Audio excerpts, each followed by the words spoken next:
اندر جل رہا ہے. میری زندگی کا مقصد یہ تو نہیں تھا, میری زندگی کا مقصد تو قرب الہی کا حصول تھا. حضرت نظر کیجئے میری یہ خواہش دب جائے اور میری آرزوؤں کے اندر رب کا قرب بس جائے. مقصود تو یہ تھا ہمارا, لیکن آج ہم اگر دھوکہ کھا رہے ہیں تو اس لیے کھا رہے ہیں کہ ہماری وہ آرزو ہی نہیں ہے. ہم اپنی اس سفلی آرزو کی تکمیل کے لیے اس کے پاس جا رہے ہیں, تو پھر آپ اس کے لیے اپنی خواہش کے لیے جا رہے ہیں اور وہ اپنی خواہش کا اسیر تمہیں بنا لیتا ہے اور وہ پھر تمہارے جذبات سے کھیلتا ہے اور تم جو ہے وہ اس کی طریقت سے کھیلنا چاہتے ہو اور وہ تم سے کھیلنا چاہتے ہیں. اب اس کھیل میں کون غالب آتا ہے؟ کبھی وہ غالب آتا ہے, کبھی تم غالب آتے ہو, اور اگر تم مغلوب ہو جاؤ تو پھر شور کرتے ہو جی اللہ کے بندے ایسے ہوتے ہیں, اللہ کے بندے ایسے ہوتے ہیں. سچ بتا کہ تو نے اللہ کے بندے کی قربت حاصل کی تھی یا خواہش نفس کے لیے وہاں گیا تھا؟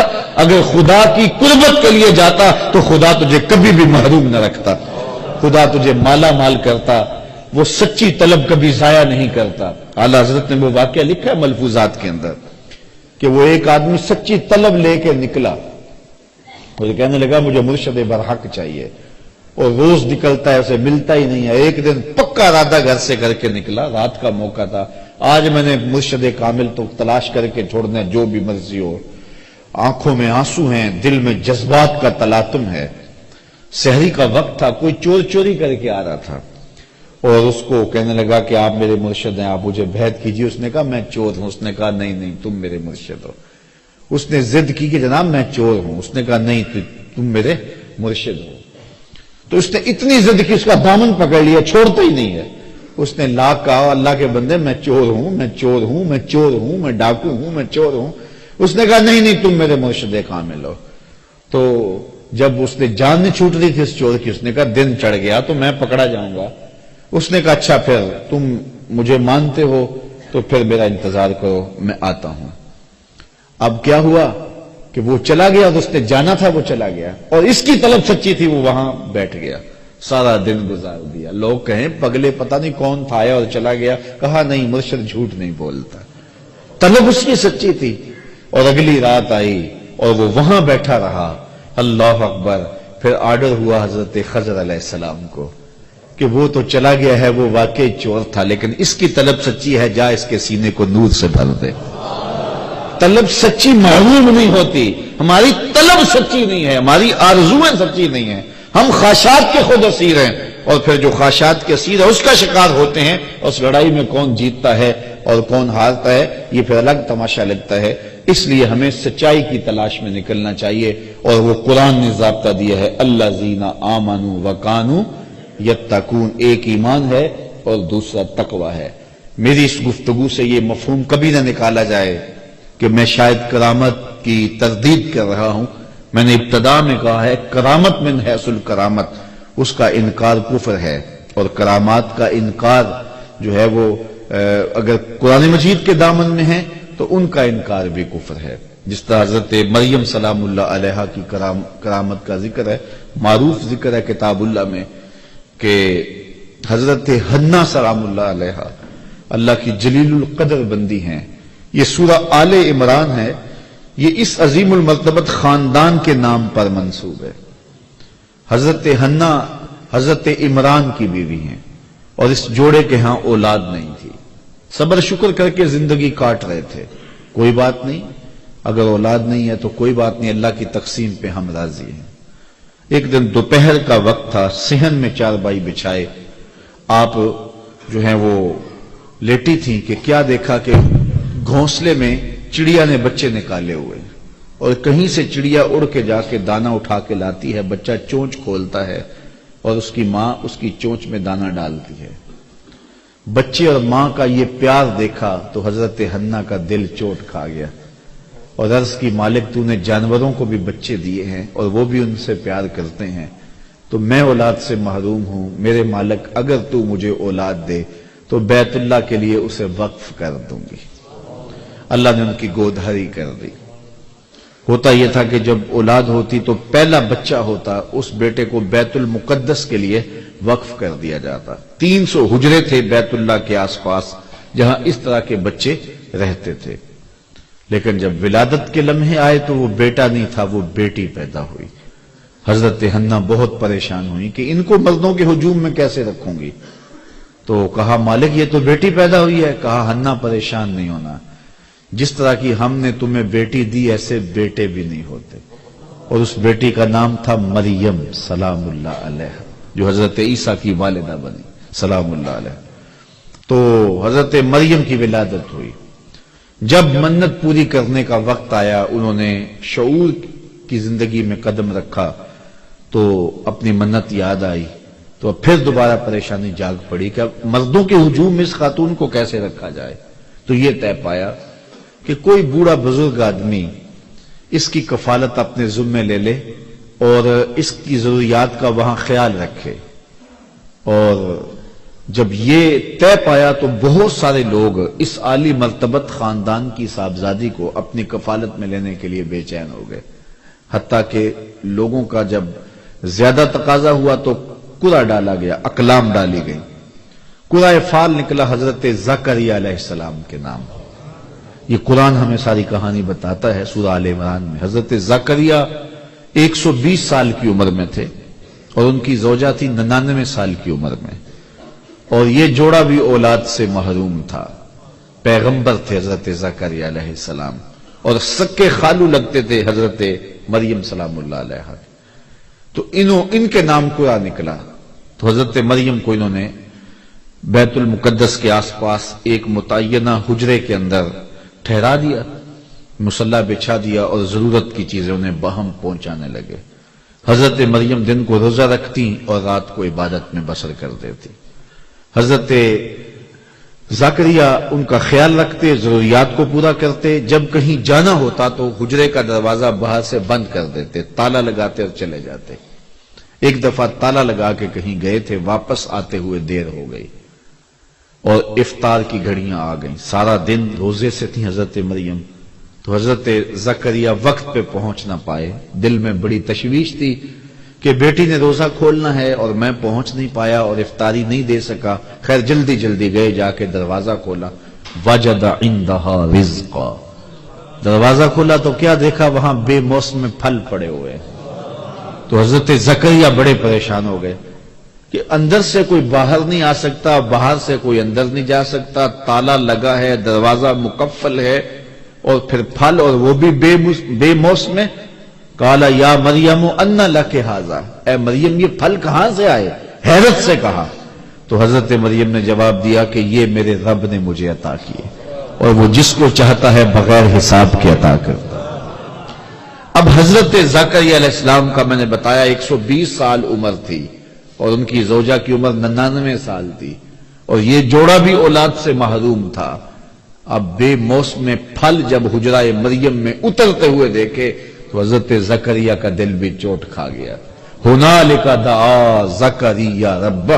حضرت زکریا نے وہیں کھڑے ہو کے دعا مانگنا شروع کر دی. مالک جب تو اپنی بندی کو بے موسم پھل دے سکتا ہے تو مجھے بے موسمی اولاد نہیں دے سکتا؟ میرے شجر عمر پر بھی اولاد آنے کا موسم بیت گیا ہے، لیکن یہاں بے موسم پھل تو نے دیے ہیں تو مجھے بھی اولاد کا پھل بے موسمہ تو عطا کرنے پہ قادر ہے. وہیں کھڑے ہو کے حضرت سیدنا زکریا دعا مانگنے لگے. پھر کیا ہوا؟ ان کی دعا رد کر دی گئی. کس عمر میں دعا مانگ رہے ہو؟ کہاں مانگ رہے ہو؟ بیت اللہ سامنے ہے، صخرہ کے پاس کیوں نہیں جاتے؟ حجرہ مریم میں ایک ولیہ کے پاس کیوں مانگ رہے ہو؟ نہیں، بلکہ کیا ہوا؟ فنادتہ الملائکہ. وہ ابھی وہو قائم یصلی فی المحراب، وہ وہاں حجرے میں کھڑے ہو کے دعا مانگ ہی رہے تھے کہ فرشتوں نے آ کے ندا دی ان اللہ یبشرک بیحییٰ. اے زکریا تمہیں مبارک ہو، ہم تمہیں یحییٰ کی بشارت دیتے.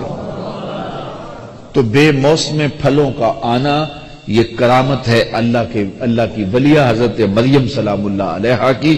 اور پھر یہ بات سمجھ میں آئی کہ جہاں اللہ کی رحمتیں اترتی دیکھی جائیں وہاں دعا مانگی جائے اور وہاں مانگی ہوئی دعائیں پھر رد نہیں ہوتی ہیں. اور حضرت زکریا وہاں کھڑے ہو کے دعا مانگتے ہیں. تو اولیاء اللہ کی کرامتیں بھی برحق. اور پھر اگر اولیاء اللہ کی قربت میں جا کے ہم رب سے دعا مانگیں تو لوگ کہتے ہیں یہ شرک ہو گیا. یہ شرک نہیں ہوا. جہاں رحمتوں کو اترتا دیکھے وہاں دعا مانگی جاتی ہے اور وہاں دعا مانگی جائے تو پھر رد نہیں کی جاتی. اللہ اکبر. اور آئیے قرآن مجید میں اللہ نے ایک دوسرا واقعہ بیان کیا ہے. حضرت سلیمان علیہ السلام جلیل القدر نبی ہے. اور آپ کا تخت ہوا پہ اڑتا تھا، پوری دنیا پہ حکومت کی ہے۔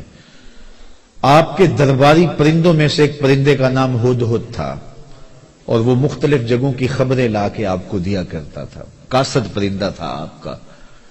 کچھ دن غائب رہا تو فرمایا کہ میں ہدہد کو نہیں دیکھ رہا، اگر اس نے کوئی معقول بہانہ نہ کیا، کوئی بات نہ بتائی تو میں اس کو قتل کر دوں گا، ذبح کر دوں گا، یہ شدید اس کو سزا دوں گا۔ خیر وہ آیا، اس نے ساری کہانی سنائی کہ حضرت میں ملک سبا میں نکل گیا تھا، وہاں ایک عورت ہے جو تخت و تاج کی مالکہ ہے، اور اس کا تخت اتنا بڑا ہے کہ 60 ہاتھ چوڑا، 80 ہاتھ لمبا، اور 1 ہاتھ شرم جو ہے وہ کونی تک ہوتا ہے۔ تو کہا اتنا لمبا چوڑا اس کا تخت ہے جو موتیوں سے مرصع ہے اور قیمتی دھاتوں سے بنا ہوا ہے، 7 حصاروں میں ہے، 7 جو ہے وہ دیواریں ہیں اس کے گرد، وہاں اس کی کچہری لگتی ہے، اور وہ لوگ سورج کو پوجتے ہیں۔ تو وہ خبر دی تو حضرت سلیمان نے ایک خط لکھا، اور خط کے اوپر بسم اللہ الرحمن الرحیم لکھا، اور کہا یہ میرا خط لے جاؤ اور جا کے اس کے تخت پہ پھینکاؤ، پھر دیکھو وہ کیا کہتے ہیں۔ وہ ہدہد حضرت سلیمان کا دیا ہوا خط لے کے ملک سبا میں پہنچتا ہے، جو وہاں سے 1 مہینے کی مسافت پر تھا، اور وہاں جا کے اس نے وہ کاغذ کا ٹکڑا جس کے اوپر یہ لکھا ہوا تھا آپ کے خط کی عبارت، وہاں پھینک دیا۔ اس خاتون نے جب خط اٹھایا، دیکھا کہ پرندہ پھینک گیا، تو کہتے ہیں نبوت کا جلال ہوتا ہے، تو جو ہی اس نے خط کو پکڑا تو اس کا بدن کانپنے لگا۔ خیر اس نے صنادید اپنی قوم کے سردار بلائے، اور وہ کہتے ہیں 12,000 سردار تھے، ان کو بلا کے کہا کہ میرے پاس ایک معزز خط آیا ہے، اور اس میں یہ لکھا ہے کہ فرما بردار بن کے میرے پاس آؤ، اب بتاؤ کیا کرنا ہے۔ قوم نے کہا، جو سردار تھے قوم کے، اس میں آیان سلطنت بھی تھے، وزراء بھی تھے، اس میں فوجی زعماء بھی تھے، عسکری قوتوں کے سربراہ بھی تھے، سارے لوگ تھے، سیاسی عمائدین بھی تھے، سارے لوگ تھے۔ انہوں نے کہا کہ فوجی ہماری تیار ہیں، اسلحہ ہمارے پاس موجود ہے، قوم متحد ہے، مورال بڑا بلند ہے، کوئی ٹینشن نہیں ہے، اگر وہ حملہ کرتے ہیں تو ہم مقابلہ کریں گے، باقی رائے آپ کی ہے، جو آپ فیصلہ کریں ہم اس فیصلہ کے مطابق جو ہے وہ کریں گے۔ تو اس نے کہا کہ جب بادشاہ کسی ملک پہ حملہ کرتے ہیں تو پھر تاخت و تاراج کر کے رکھ دیتے ہیں، میں نہیں چاہتی کہ لڑائی کی نوبت آئے، میں ہدیہ بھیجتی ہوں، پھر دیکھتی ہوں کہ وہ کیا اس کا جواب دیتے ہیں۔ تو اس نے قاصد کو ہدیہ دیا اور حضرت سلیمان کے دربار میں بھیجا۔ وہ ہدیہ کیا تھا؟ مفسرین نے لکھا ہے کہ وہ ایک سونے کی اینٹ تھی، جس کو قیمتی کپڑے میں لپیٹ کر کے، تشتری میں سجا کر کے حضرت سلیمان کی بارگاہ میں پیش کرنے کے لیے قاصد صنعاء سے چلا اور حضرت سلیمان کے دربار تک پہنچا۔ حضرت سلیمان نے نور نبوت سے دیکھ لیا کہ وہ ایک اینٹ لے کر کے سونے کی آ رہا ہے، تو آپ نے اس کے آنے سے قبل اپنے دربار میں حکم نامہ جاری کیا کہ یہ جو دربار کو رستہ آتا ہے، اس رستے میں سونے کی اینٹوں کا فرش لگا دو۔ وہ ایک اینٹ لے کے آ رہا تھا، کہا یہاں سونے کی اینٹوں کا فرش لگا دو۔ اللہ اکبر! وہ اس پہ نازاں تھا۔ حضرت عمر فاروق رضی اللہ تعالیٰ عنہ کے زمانے میں جب ایران فتح ہوا تو ایران کی جو عجوبہ روزگار چیزیں تھیں، ان میں سے ایک چیز جو تھی جس پہ انہیں ناز تھا، جس پہ انہیں فخر تھا، وہ کیا تھا؟ بہار چین۔ ایک قالین تھا اور وہ اتنا قیمتی تھا اور وہ دربار شاہی میں بچھا ہوا تھا، اگر کسی کو اس قالین پہ بیٹھنا مل جاتا تو ساری زندگی ناز کرتا، میں بہار چین پہ بیٹھا ہوں جی۔ اور جب فتح ہوا ایران تو بہار چین بھی جو ہے وہ مال غنیمت میں آیا، تو اب مشورہ ہوا کہ اس بہار چین کو کہاں رکھا جائے۔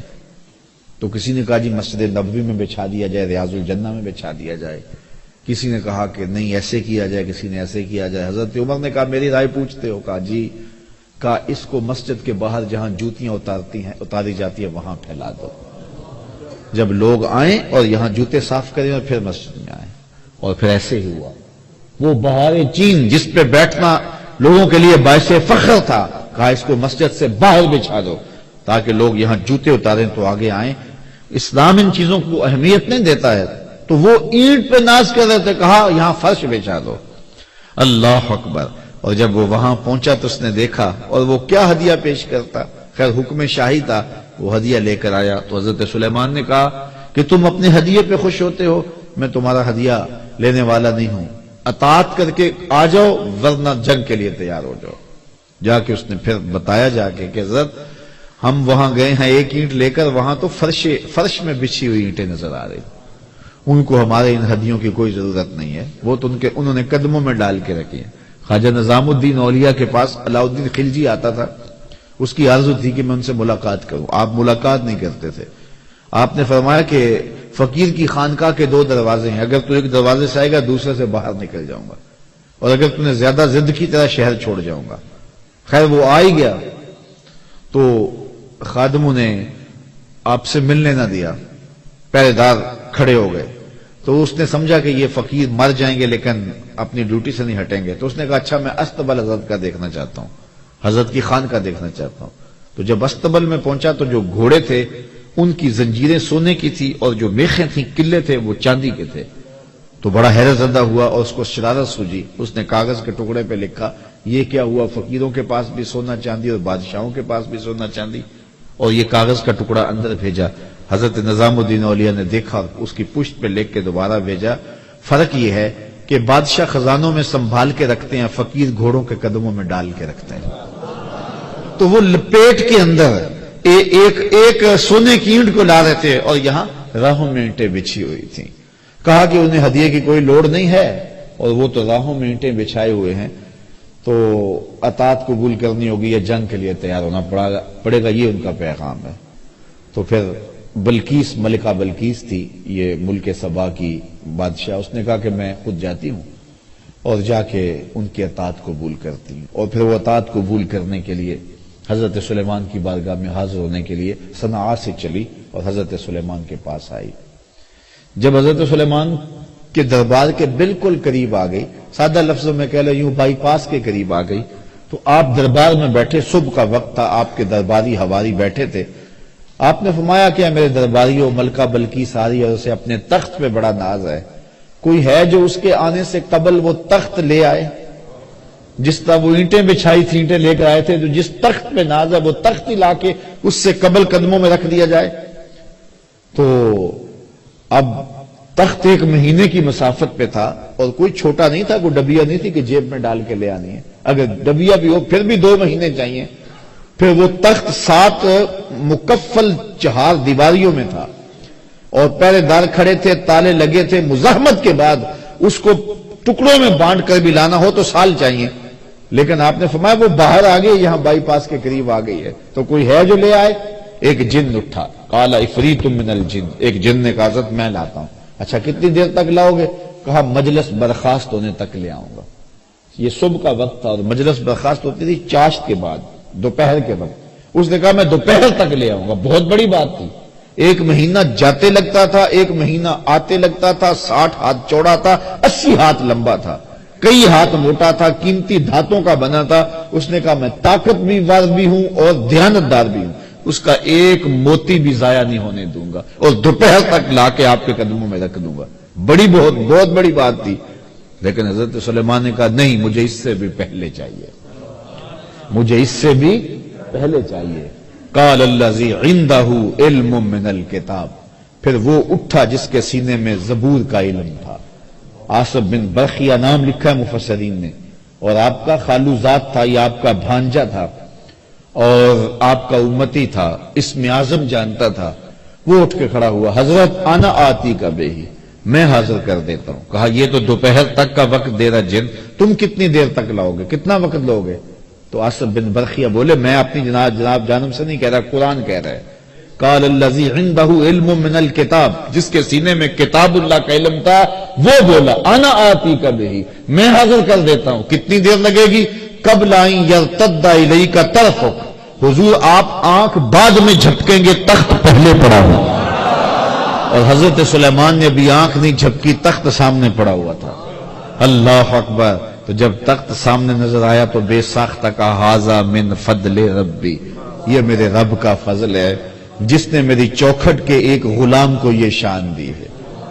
یار جس نبی کے غلام کی یہ شان ہے، جس نبی کے مقتدی کی یہ شان ہے کہ وہ اتنی مسافت سے اتنا بڑا تخت ہے، یہ قرآن ہے، اس کا انکار بھی نہیں کیا جا سکتا، آنے واحد میں لا کے قدموں میں رکھ دیتا ہے۔ ایک بدبخت نے کہا ہے کہ یہ تمثیلی واقعہ ہے، یہ سمجھانے کے لیے بات بیان کی ہے، نفس الامر میں ایسا نہیں ہوا، جبکہ قرآن تمثیلی واقعات نہیں بیان کرتا، یہ حقیقت ہے۔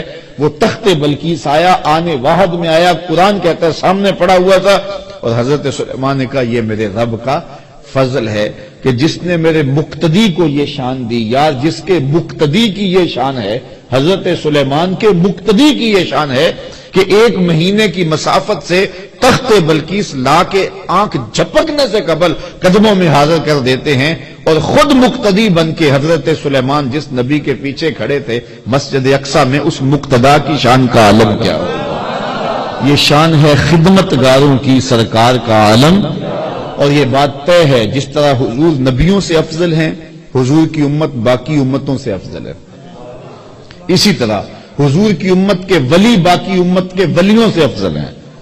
تو اگر تخت بلقیس آنے واحد میں حضرت آصف بن برخیہ حاضر کر دیتے ہیں، تو اگر امت مصطفیہ کے کسی ولی کی کوئی ایسی کرامت بیان ہوتی ہے تو پھر چی بجبی کیوں ہو جایا جاتا ہے؟ کیوں حضور کی عظمت، حضور کے امتیوں کی اور حضور علیہ السلام کی امت کے اولیاء کی عظمت کا کیوں انکار کر دیا جاتا ہے؟ کابل میں بھیڑ بنی ہوئی تھی، لوگوں کا ہجوم تھا، شاہی خادموں سے ایک لونڈی گزرتے ہوئے اس نے کہا یہ کیا تماشا ہے، کیوں لوگ کھڑے ہیں؟ لوگوں نے کہا یہ تماشا نہیں ہے، یہ شاہ نقش بند بخاری آئے ہیں بخارے سے، اور لوگ ان سے اکتساب فیض کر رہے ہیں۔ تو کہا یہ لوگ کون ہوتے ہیں؟ کہا یہ باطن کے طبیب ہوتے ہیں، من کی امراض دور کرتے ہیں۔ اور کہا سنو، اوکھے ویلے مشکل وقت کام بھی آ جاتے ہیں۔ اس نے کہا نسبت قائم کرنے میں کیا حرج ہے؟ شیخ سے نسبت قائم کر لی، وقت گزرتا گیا، نیک تو پہلے ہی تھی لیکن شیخ کی تعلیمات کا رنگ چڑھا اور زیادہ دیانت سے کام کیا، شاہ کی نظر میں بہت زیادہ محبوب ہو گئی۔ باقی ہم اثر لونڈیوں نے حسد کیا اور چوری کر کے اس کے سامان سے برآمد کروا دیا زیور بادشاہ کا۔ بادشاہ کو بڑا غصہ آیا، میں نے اتنی محبت دی، اتنا اعتماد کیا اور میرے گھر کی چوری کی اس نے۔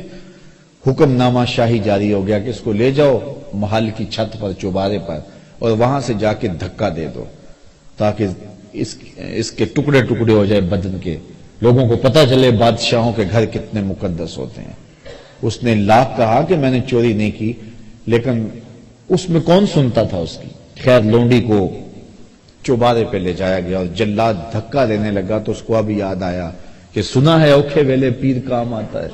تو اس نے بخارے کی طرف منہ کر کے کہا شیع للہ چوں گدائے مستمن المدد خواہم ز شاہ نقش بند، اللہ کے لیے میرے پیر میری مدد کو آؤ، اس سے اوکھا ویلا میرے اوپر کیا ہو سکتا ہے؟ اتنے میں جلاد نے دھکا دے دیا۔ جلاد نے جب دھکا دیا اور وہ نیچے آئی، شاہ نقش بند بخاری کے ہاتھ پھیلے ہوئے تھے، آنکھیں پھٹی کی پھٹی رہ گئی، بے ساختہ کہا حضرت آپ کب آئے؟ فرمانے لگے تو از چوبارہ آمدی من از بخارا آمدم، تو چوبارے سے چل پڑی تھی میں بخارے سے چل پڑا۔ یہ شان ہے خدمت گاروں کی، سرکار کا عالم کیا ہوگا۔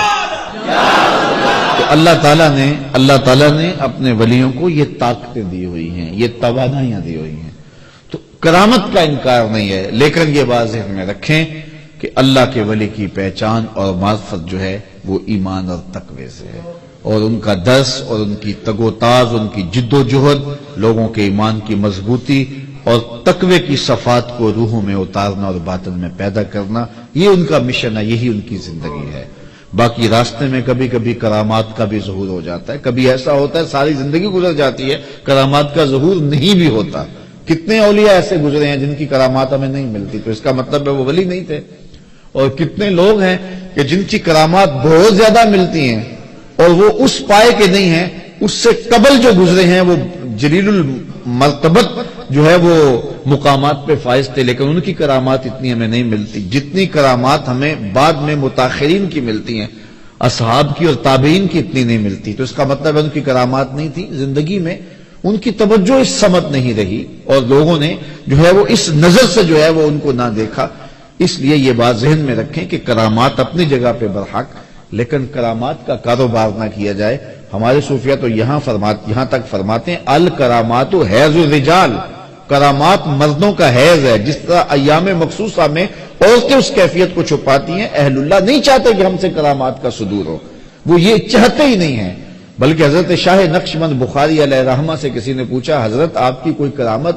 تو فرمانے لگے کہ اس سے بڑی کرامت اور کیا ہے کہ اتنے گناہوں کے بعد زمین پہ چل رہا ہوں، زمین اپنے اندر مجھے دھنسا نہیں رہی. تو یہ ان کے جذبات تھے. یہ نہیں ہے کہ یہاں بیٹھے ہیں اور کرامات کا ظہور کر رہے ہیں. وہ کبھی کبھی ایسا ہوا ہے کہ پاؤں سے ٹھوکر لگی. حضرت شاہ نقشبند بخاری کی کبھی کیفیت ایسی بھی ہوئی کہ آپ نہر کے کنارے جا رہے تھے، کسی نے کہا حضرت اب وہ لوگ نہیں رہے کہ جن کی کرامات جو ہے وہ ان کا ظہور ہوتا تھا. فرمانے لگے نہیں ہیں جو آج بھی پانی کو کہیں کہ ادھر نہیں ادھر چل، تو ادھر چلنا شروع کر دے تو وہ دریا ادھر چلنا شروع ہو گیا. فرمایا میں نے تو ویسے ہی بات کی تھی تو چلنا شروع ہو گیا.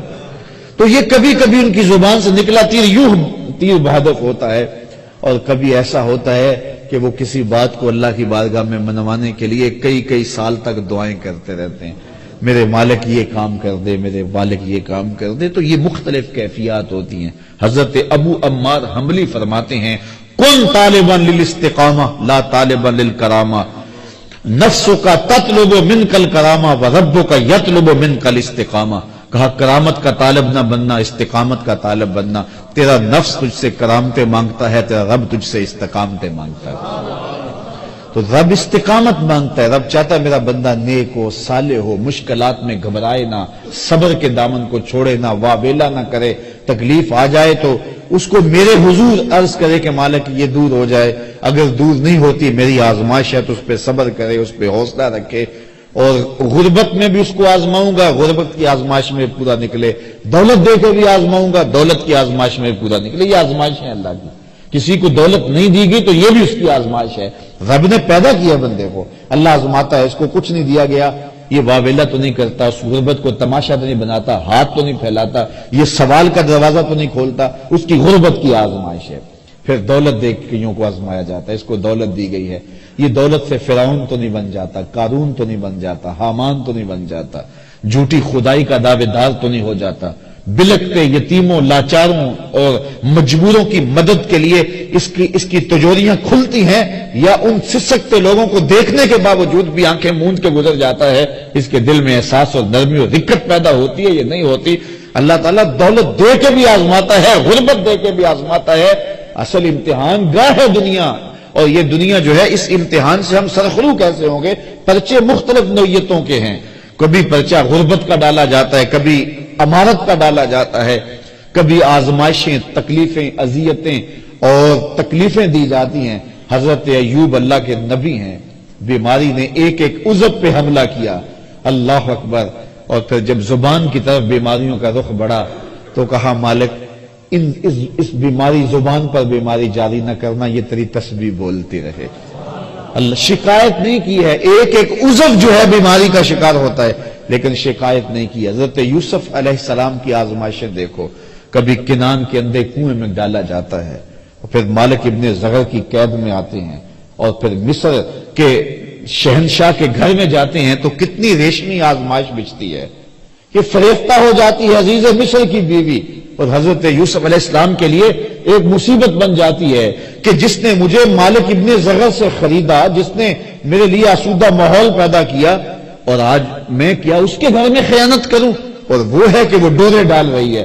پھر وہ وقت بھی آیا، کتنی آزمائش کھڑی تھی کہ ایسی آزمائشوں سے گزرنا کوئی آسان نہیں ہوتا کہ دروازے مکفل کر کے بت کے پردہ ڈال کے زلیخا بولتی ہے تالک یوسف اب تو آ جاؤ، اب کوئی نہیں دیکھ رہا.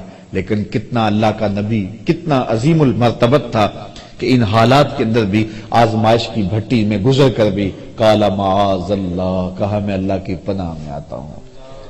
اور پھر اس آزمائش سے نکلے تو پھر کیا ہوا کہ وہ خواتین آ گئی مصر کی اور انہوں نے انگلیاں کاٹ لی. اور یہ بلوائی تو زلیخا نے تھی، اور وہ کہتی تھی غلام پہ دل ہار گئی. شہرا ہو گیا نا اس بات کا، تو اس نے بلوایا سب کو اور پھل دیے. پھر حضرت یوسف تھوڑا سا نقاب سرکا کے گزرے تو وہ ساری اس فتنے میں جو ہے وہ شکار ہوگی جس میں زلیخا شکار تھی. اور حضرت یوسف علیہ السلام کو ساری اپنی خواہشات پیش کرنے لگی. پہلے ایک تھی اب کئی ہو گئی, اور یہ ساری عظیم المرتبت خاندانوں کی خواتین تھی. حضرت یوسف علیہ السلام پریشان ہو کے اس آزمائش سے نکلنے کے اللہ کی بارگاہ میں کیا عرض کرتے ہیں, مالک اس آزمائش سے بہتر ہے میں قید میں چلا جاؤں.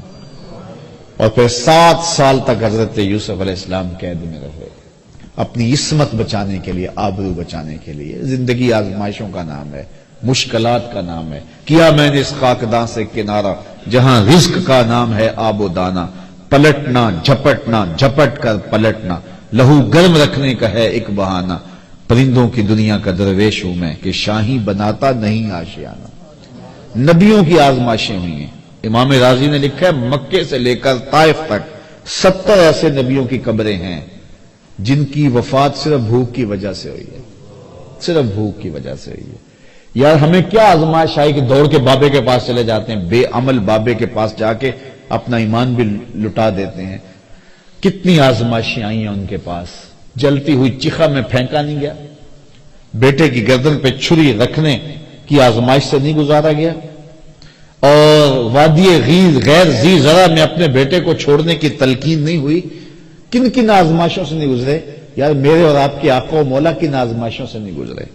حضور کا خاندان کیا کربلا سے نہیں گزرا, بلال حبشی کیا تپتے ہوئی ریتوں پہ نہیں لیٹے, حضرت خباب بن ارت کے جسم کے لوتھڑے جو ہے وہ توڑے نہیں گئے, کیا حضرت عمار ابن یاسر کی ماں کو مکے کے بازار میں شہید نہیں کیا گیا, حضرت یاسر کو شہید نہیں کیا گیا, حضرت عمار کو پکڑ کے آگ کے کولوں پر رکھا نہیں گیا, لوگوں کے بازو اور ہاتھ کاٹے نہیں گئے. کیا کیا مصیبتیں نہیں آئی ہیں راہ خدا میں.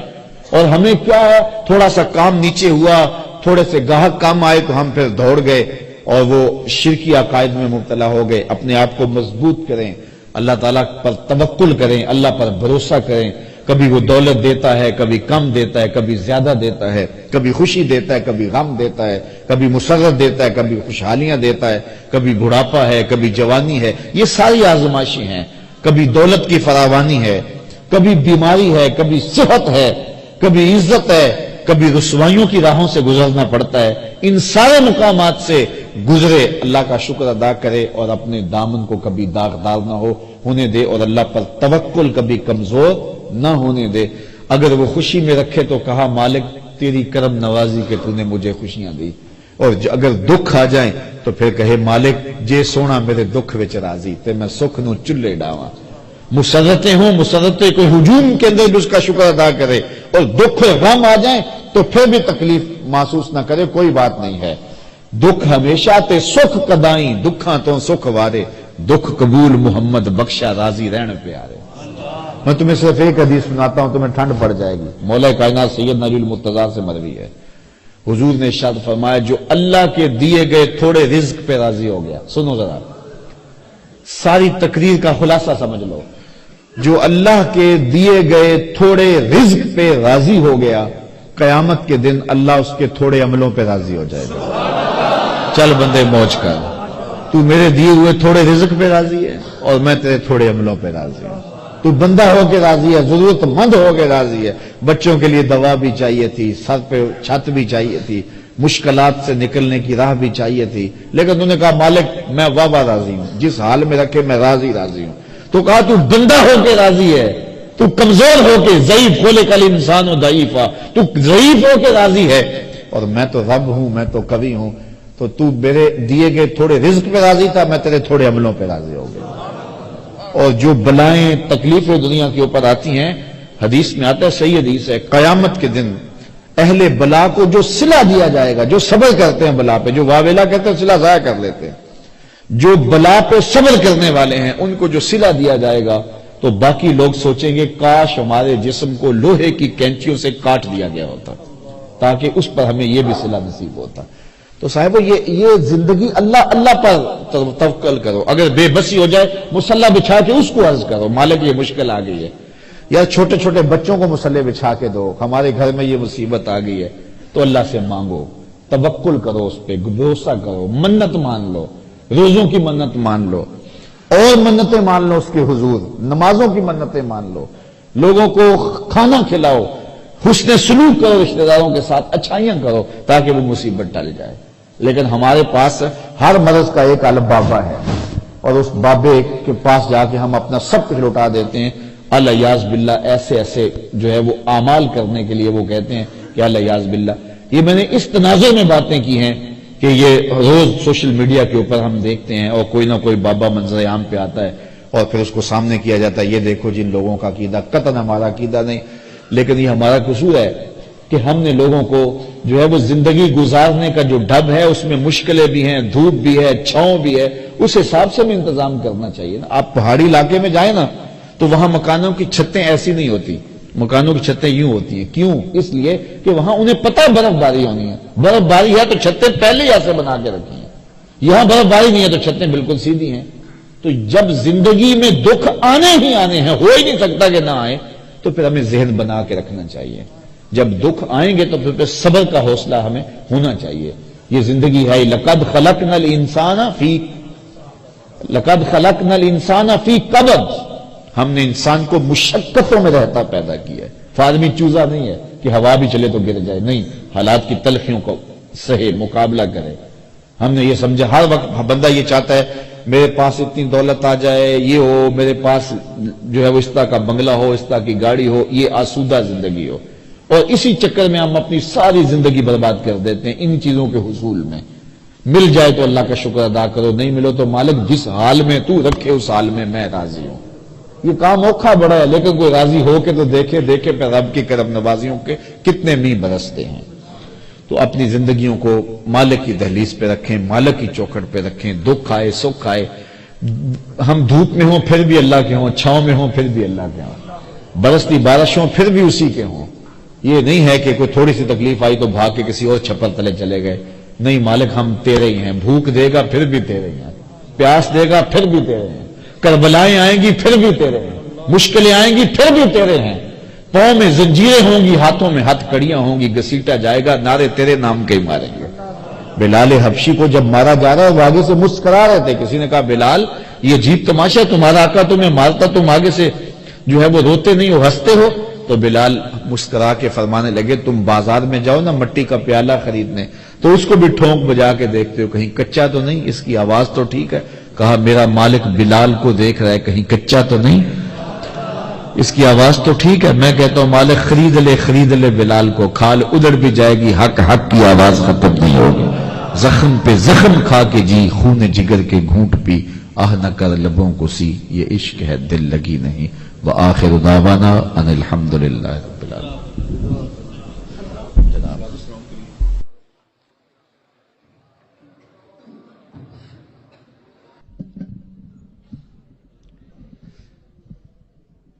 صبا در مصطفیٰ تے جا کے کمی درود و سلام میرا، صبا در مصطفیٰ تے جا کے کمی درود و سلام میرا، نبی سر جھکا کے کبھی درود و سلام میرا، تو لے کے بوسا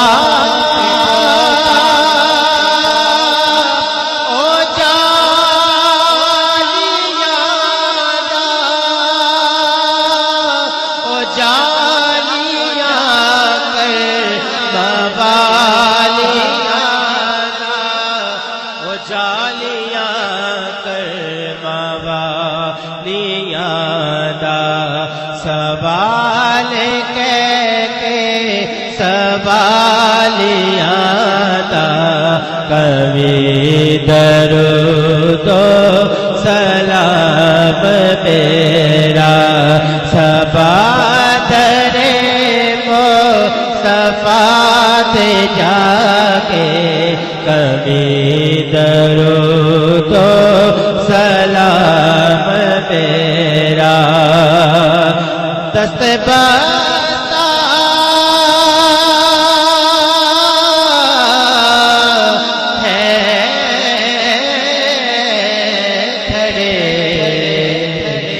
اب حاضر غلام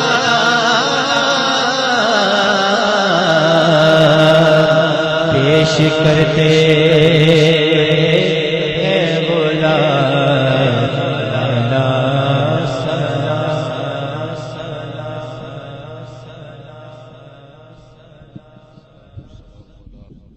اشرف الانبیاء والمرسلین مالک اٹھے ہوئے ہاتھ کبھی خالی نہ پھیرنا، پھیلی ہوئی جھولیاں اپنی رحمتوں سے بھر دینا، بخت کی بہاریں نصیب کر دینا، مقدر کی خزائیں رخصت فرمانا۔ اے مالک، آج کی اس بابرکت محفل نور کا ایک ایک لمحہ قبول فرما، جتنے لوگ آئے ہیں سب کو برکتوں سے مالا مال فرما، گھروں میں واپس پہنچنے سے قبل اس اجتماع کی برکتیں سب کے گھروں تک پہنچا دے، ہر خیر ہر بلائی ہم سب کی جھولیوں میں ڈال دے، اس مسجد مرکز کو قیامت تک آباد رکھنا، اس کی برکتوں سے اہل علاقہ کو نفع نصیب کرنا۔